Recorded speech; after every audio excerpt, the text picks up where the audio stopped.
한 주 동안 이슈의 중심에 섰던 수많은 말 한자리에 모아서 정리해봅니다. 금주의 말 시사인 김동인 기자 안녕하세요. 네, 안녕하세요. 그리고 미디어인권연구소 뭉클의 봉우리 연구원 이봉우 연구원 함께합니다. 안녕하세요. 네, 안녕하세요. 네. 자, 오늘 아이템이 재밌습니다. 먼저 봉우리 연구원 어떤 걸로 준비해 오셨어요? 맛있으면 0칼로리라는 발언인데요. 이 발언이 지난 7일에 윤석열 대통령이 MZ세대 공무원들과 만나서 빵 터뜨렸다는 그런 발언으로 보도로 알려졌습니다. 당시 MZ 공무원들과의 만남이 상당히 분위기가 좋았다는데 네. 근데 대통령실의 보도자료와 이어진 언론의 보도는 5일 뒤인 2월 12일부터 나왔거든요. 무슨 사정인지 또 무슨 얘기가 오갔는지 먼저 대통령실 공식 유튜브 채널 통해서 내용을 들어보겠습니다. 네. 불법들이 판치게 놔두면은 그게 정부고 그게 국가입니다. 맛있으면 그게 저는 건강에 훨씬 좋다고 생각해요. 이거를 국가가 도대체 놔둬도 되겠냐 이거. 점심 1시에 먹어도 이게 무슨 말이었는지 좀 설명을 좀 해주셔야 될 것 같아요. 그렇습니다. 이게 그 대통령 공식 유튜브 채널에 쇼츠로 올라온 거예요. 그러니까 쇼츠는 굉장히 짧다 보니까 네. 이 2월 7일에 있었던 공무원들과의 만남 중 대통령 발언의 아주 일부분, 아주 흥미롭거나 아니면 대통령실에서 아주 강조하고 싶은 발언 몇 네. 개만 이제 모아놓다 보니까 그런데 네. 영상 제목은 이렇습니다. 대통령의 단짠 MZ 공무원과의 대화 비하인드 컷. 그래서 들어보시면 지금 들어보신 발언 중에 불법들이 판치게 놔두면 안 된다. 이렇게 불법 행위에 대한 대통령의 강력한 어떤 그 처단의 의지라고 해야 될까요? 네네. 그런 발언들도 있고 또 일부분에는 공무원들에게 점심 1시에 먹어도 되죠. 이게 생각보다 간담회 시간이 길어지니까 대통령이 이제 공무원들에게 점심 좀 늦게 먹어도 되죠?라고 이렇게 이제 농담적으로 물어본 겁니다. 이걸 농담으로 할 일이 아닙니다. 직장인들에게 점심 시간을 1시간이나 뒤로 이 직장인 여러분 이게 농담 괜찮으세요? 그건 그렇습니다만 뭐 어쨌든 간에 이제 당시 현장에서 공무원들은 뭐 괜찮다고 했다 그래요. 예. 그리고 맛있으면 그게 건강에 좋다라는 말은 한 식약처 공무원이 우리가 식약처에서 저염 요리 경연 대회를 하는데 한번 도전해 주세요라고 이제 재미있게 질문을 하자 대통령이 역시 재미있게 농담으로 내놓은 대답이라고 합니다. 아까 말씀드렸다시 흥미로운 점은 이게 5일이나 지나서 대통령실 영상이 나오고 보도 자료도 나오고 그 다음에 또 언론 보도가 쭉 쏟아졌어요. 사실 대통령 동정 보도 뭐 항상 나오기 마련인데 이런 공무원과의 만남 같은 건 사실 바로 당일날 취재가 이루어져서 이렇게 보도가 나올 수도 있는데 보도 자료와 보도가 모두 5일 뒤에 나왔다는 것이죠. 네. 그리고 대다수 보도는 제가 방금 들려드린 대통령 공식 유튜브 채널의 분위기와 걸맞게 MZ 공무원과의 만남 빵 터진 현장 이런 제목으로 훈훈하게 묘사가 됐고요. 보도에서 대통령의 격이 없는 소통, 대통령의 솔직 담백 화법 이런 식의 보도가 많이 나왔습니다. 예를 들어서 맛있으면 건강에 좋다라는 대통령 발언 이게 대통령 유튜브 채널에서는 맛있으면 0칼로리라고 좀 더 재미있는 자막을 붙여서 각색을 했는데 이런 것들도 이제 보도 제목에 그대로 붙어서 보도가 이거는 그 일정에 기자들이 동행하지 않았다는 얘기 아닌가요? 제가 그것까지는 확인을 못 해봤습니다. 엠바고를 5일간 이런 기사를 엠바고를 5일을 걸 것 같지가 않아서 그렇진 않고요. 예, 대통령이 그 대통령실 직원분들하고만 가서 동영상을 찍고 5일간 열심히 편집을 해서 내놓은 게 아닐까 하는 생각도 드는데 그건 모르겠습니다. 뭐 확신할 수는 없는데 이런 엠바고가 이렇게 닷새간 지켜지는 경우가 별로 없기 때문에 근데 전 이 얘기가 도대체 어떻게 이해를 해야 될지 잘 모르겠어요. 식약처 공무원이 저염 요리 경연대회 하는데 도전해달라. 저염 요리라는 거는 염도를 낮추고 그래서 맛이 조금 없더라도 건강을 위해서 먹으라고 하는 그런 요리 아니에요? 그렇긴 한데 예. 여기에 대해서 대통령이 맛있으면 그게 건강에 훨씬 좋다고 봅니다. 아무래도 대통령 입맛에는 이 저염 요리가 별로 이렇게 썩 좋아하지 않는 이게 것으로. 무슨 말이에요? 지금 여러분 건강을 위해서 그 체중을 줄여야 되고 식사를 줄여야 됩니다라고 얘기를 했더니 밥이 보약이죠. 뭐 이렇게 얘기하는 거 아니에요? 그러니까 그 말과 말 사이에서는 어떻게 뭐 훈훈하게 만들어 보려고 노력했다라는 식으로 대통령실에서 이렇게 뭐 설명하거나 해설을 할 수 있어요. 그런데 저는 이 행사와 이 영상들을 보면서 두 가지가 좀 마음에 네네. 걸리는데 MZ 세대 쓰면 안 됩니다. 그 말 쓰면 안 돼요. 오. 그 말이 뭐냐면 저랑 뉴진스랑 같은 세대라는 뜻이에요. 이 굉장히 너무 포괄적으로 사실 네, 20대 세대 30대를 명령을 통으로 묶는 거 네. 자체가 문제다. 그리고 그거- 예. 그리고 이제 쇼츠 그 배경음악 들으시면 유튜브 많이 보시는 분들은 아시겠지만 반복되죠. 그 음악 자체가 선곡이 굉장히 뭐랄까 좀 시대에 뒤떨어져 네. 있다. 오래된 클리셰입니다. 예, 많은 굉장히 영상에서 쓰였던. 클리셰들로 좀 번복이 되어 있는 현장이고 이게 과연 홍보 효과가 있는 거냐? 이 부분에 대해서는 좀 고민을 해봐야 될 것 같습니다. 저도 궁금해요. MZ세대 말씀하셔서 조금 더 내막 말씀드리면 사실 네. 150명, 32개 부처 150명 공무원을 만났는데 네. 실제로 20, 30대는 그중에 절반가량이었고요. 나머지 절반에는 뭐 청장도 있고요. 과장도 있고 이렇게 고위직들도 섞여 있기 때문에 사실 MZ 공무원들과만 만났다고 하긴 좀 어려운데 보도자료와 이제 언론 보도에서는 그 점이 좀 강조가 됐습니다. 근데 아까 그 쇼츠 음성에도 나왔지만 뭐 불법 현장 정부가 국가입니까? 국가가 그냥 놔두면 되겠느냐 말이야. 사실은 단짠 뭐 빵 터져보다 노동조합에 대한 그렇습니다. 굉장히 과격한 언사들이 더 많았던 거 아닙니까? 그렇습니다. 아까 음성으로 들으셨던 불법이 판치게 놔두면 그게 정부가 국가입니까? 라는 발언은 산업 현장에서의 불법을 말하는 것으로서 최근에 정부가 지금도 단속을 하고 있죠. 건설 현장에서 건설 노조의 채용 승계 관련 부분이라든가 아니면 원래비 관련 단속을 굉장히 강하게 하고 있는데 네. 그런 점을 다시 한번 강조한 것이고요. 국가가 놔두면 되겠느냐 말이야. 이런 발언은 노조가 채용 장사를 한다. 이 얘기를 하다가 나온 발언으로서 예. 그동안 대통령의 이 노조나 노동 간에 대한 인식이 그대로 이번에도 이 공무원들과의 만남에서도 이어졌다. 자, 볼수 저는 있습니다. 또 눈이 갔던 게 이거예요.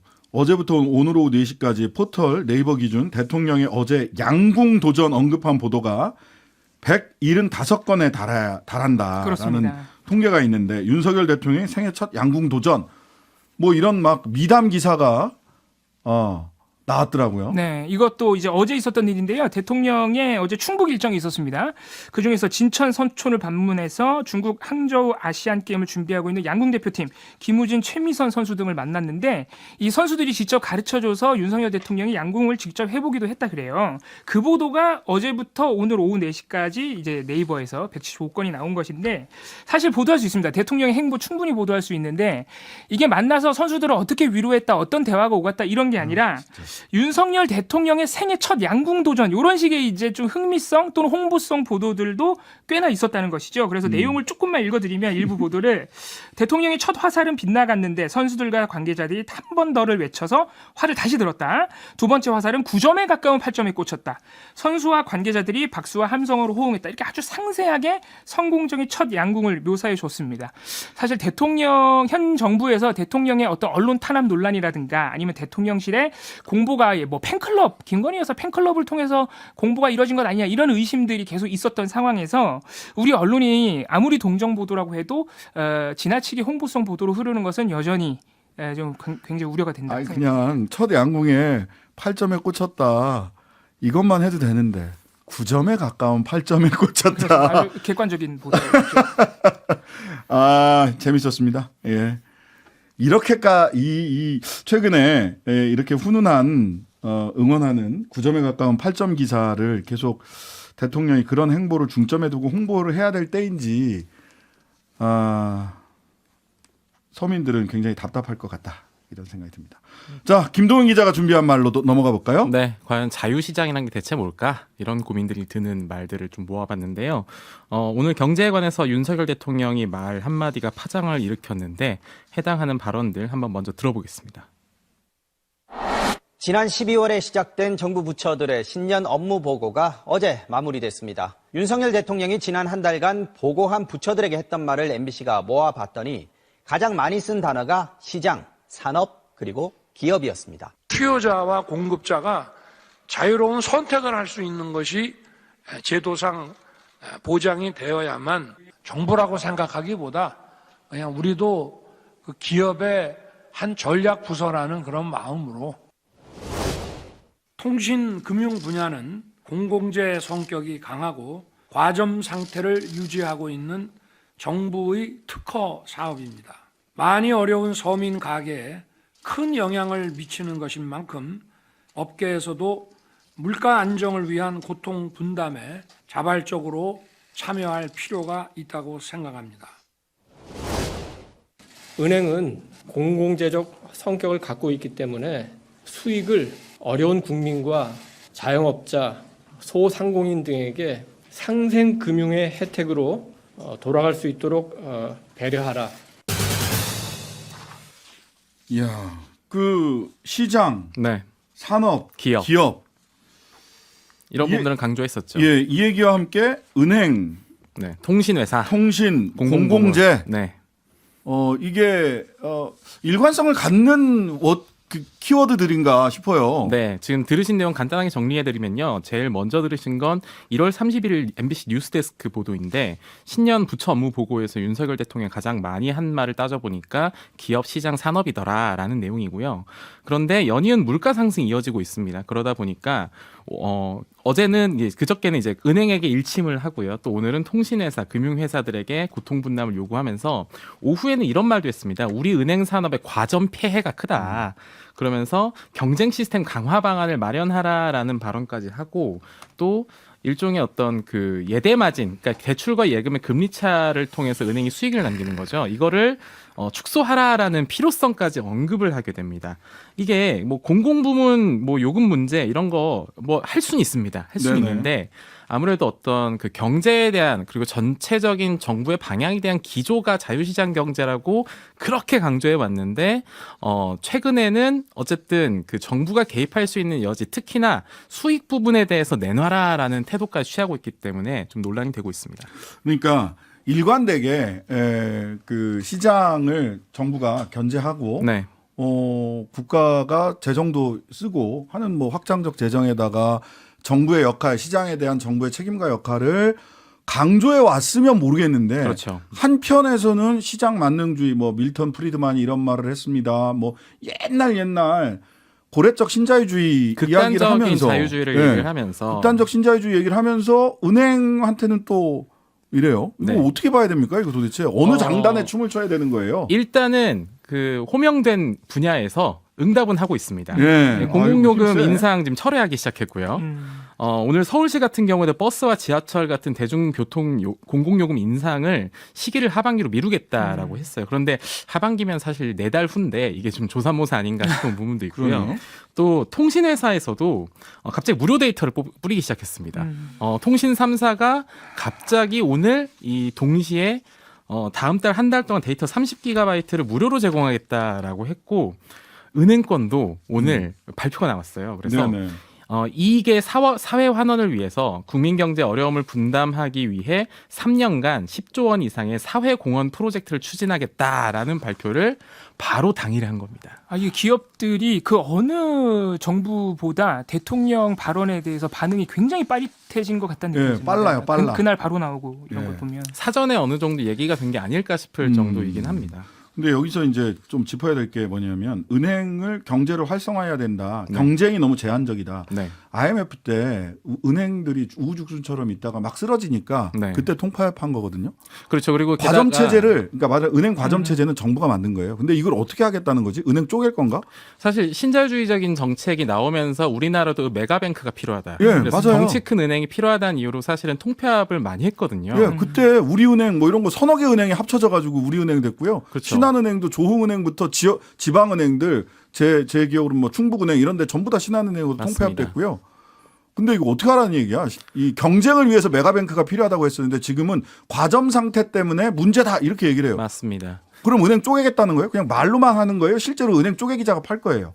그러니까 아무래도 그 은행권 입장에서 당장 발등에 불이 떨어졌다고 볼 수 있는 상황인데요. 게다가 예대마진 부분을 좀 건드리고 있잖아요. 그것도 웃겨요. 왜냐하면 예금 금리 올리지 마라라고 정부에서 얘기했어요. 맞습니다. 국민들이 예금 금리 올라가면 너무 시장에서 돈이 안 돌고 다 은행이 다 은행에 들어가니까 디플레이션 될 수 있다. 맞습니다. 라는 것 때문에 예금 금리 서민 우리 그 예금주들의 예금 금리를 제한했어요. 그 조금만 더 부가 설명을 예. 좀 드리자면 원래 그 금리가 오르다 보니까 여기에 보통 기준 금리가 오르면 은행들은 그럼 예금 금리도 올리고 대출 금리도 올려 이렇게 결정을 할 거 아니에요. 네. 그러면 물론 돈 빌린 사람 입장에서는 대출 금리 올라가는 거 고통스럽습니다. 고통스럽죠. 그런데 열심히 저축해가지고 예금 넣는데 왜 내 예금 금리는 지금 안 올라가. 3%에 머물러 있어? 대출 금리만 올라가고 대출 금리만 올라가고 예금 금리가 낮게 유지되니까 예대 마진이 많이 늘어나죠. 정부 정책에 은행이 따라가서 생긴 결과거든요. 그렇습니다. 근데 그거를 다시 하지 말라는 얘기. 다시 하지 말라 그러면서 막 도덕적으로 뭐라 하잖아. 근데 이게 실질적으로 작년에 있었던 사례가 뭐냐면요. 지금 이제 금감원장이 이복현 금감원장이지 않습니까? 이 검사 시절에는 어쨌든 그 윤석열 대통령과 굉장히 측근으로 알려졌었던 오른팔이죠, 인물이고요. 오른팔. 네. 지난해 연 5%까지 5대 은행의 정기예금 금리가 올라갔습니다. 그런데 이거를 4% 후반으로 내렸고요. 네. 저축은행 같은 경우에도 저축은행은 일반 은행보다는 좀 더 높여서 저축을 이끌어가는 거잖아요. 네. 연 7%대 금리 상품도 나왔는데 그게 다시 5% 언저리로 내려갔어요. 작년 말에 이미. 네, 그 안전자산을 원하는 사람들이 다 은행을 찾다 보니까 당시에 레고랜드발 사실 채권 시장의 불안정성이 매우 강하지 그렇죠. 않습니까? 네. 그러다 보니 이거 더 이상 광운도 같은 데도 못 믿는다고 하니까 그냥 다 은행으로 가자. 이런 사태가 일어날까봐 억지로 좀 예금 금리를 낮췄던 겁니다. 맞아요. 예금 많이 하지 마세요. 이게 정부 정책이었어요. 네. 작년 연말에. 그러다 보니 사실 예대 마진이 커질 수밖에 없는 상황이에요. 일반 은행들 입장에선. 그런데 이해가 안 지금 가. 대통령실에서 지적하는 거는 예대 마진이 커지니까 너희들 지금 성과 잔치하고 있는 건 아니냐. 그러니 이거 너무 어떤 상대적인 박탈감도 일으키고 하니 은행들의 예대 마진에 대해서 좀 축소를 해야 된다라는 것을 대통령이 직접 언급을 하기 시작했다는 거죠. 그럼 이게 어느 장단에 맞춰야 되는가? 그러니까 이 어느 문제가 장단에 생기는 맞추라는 얘기인가. 그러면 대출 금리를 낮추란 얘기인가? 예금 금리를 올리란 얘기인가? 이 이복현 금감원장이 네. 이렇게 이제 예대 마진 이런 부분들을 쭉 얘기를 하는데 네네. 이복현 금감원장이 이런 얘기를 금융정책은요 금융위원회 소관이고요 금융감독원은 조사 감사 수사기관입니다. 금융위원장이 아니라 금융감독원장이 왜 이런 얘기를 하느냐. 그러니까 여의도에서 출마설이 나도는 것 아닌가. 설입니다. 네. 예, 지금까지 시사인 김동희자 그리고 미디어인권연구소 뭉클의 이봉우 연구원과 함께했습니다. 감사합니다. 감사합니다. 네, 고맙습니다. 하루 종일 기다려지는 진짜 시사. 평일 저녁 6시 5분 신장식의 뉴스 하이킥.